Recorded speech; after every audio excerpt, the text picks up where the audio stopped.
When I was 16 years old, I caught a little misdemeanor, and it had to do with alcohol. And so I was sent to AA meetings, and I had a friend that accompanied me. And after the meeting, this gentleman offered us a ride home.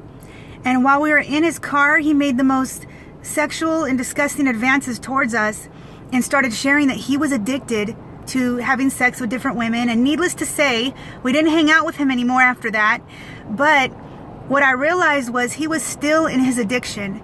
So he was restraining himself from using alcohol, but you see the sickness he had, he only went to somewhere else as an outlet to relieve himself with these addictive behaviors. And what I wanted to share today was, a lot of people were trying to figure ourselves out. We're trying to see why we're abusive, why we're addicted. And we go to therapists and we want to get to the root of the issue, and that's fine. But the point is, we could know the reason why. We could know exactly where the sickness came in, whether it be abuse or neglect or just hard things we went through in life. We can figure all that out, but we cannot heal our own heart. And we can do all the self-help that we could think of in this world. There's so much of it available. And some people overcome their addictions, the behaviors of it. They stop drinking. Some people, they stop abusing their wives. Some people, they stop being promiscuous. They stop looking at pornography, but their heart is still sick. Their mind is still tormented with the images that the enemy gives them, and their heart is just swirling around with this sickness, and they spend the rest of their life, I got to go to a meeting, I got to go to therapy, and that's good for a season, but let me tell you something.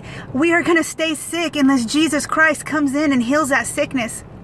And that comes through fasting and prayer and just surrendering our life to God. And I'm not putting down meetings or self-help. I'm not putting that stuff down, but I'm saying it's only the beginning. It's only the beginning to realize what is our sickness. It's only the beginning to realize we need help. But our true help comes from the Lord. And without that, it's going to be like someone with the flu and their nose is running, and they stick some toilet paper up in their nose and they're walking around. They're like, hey guys, I'm better now. They're still sick, but they just controlled the symptoms. So just in our life, as we realize the places where we're broken, let's not forget therapy is good. Going to people for counsel is good. But Jesus Christ is the only one. He's the only one that came to heal our diseases.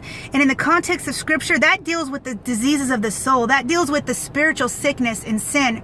So I just wanted to share that today. May we all be healed, and may we go to the healer and not all these empty wells to fill ourselves. May we not just try to restrain the symptoms and stay sick and tormented in our mind and hearts. God bless you, and may we have healing and rest.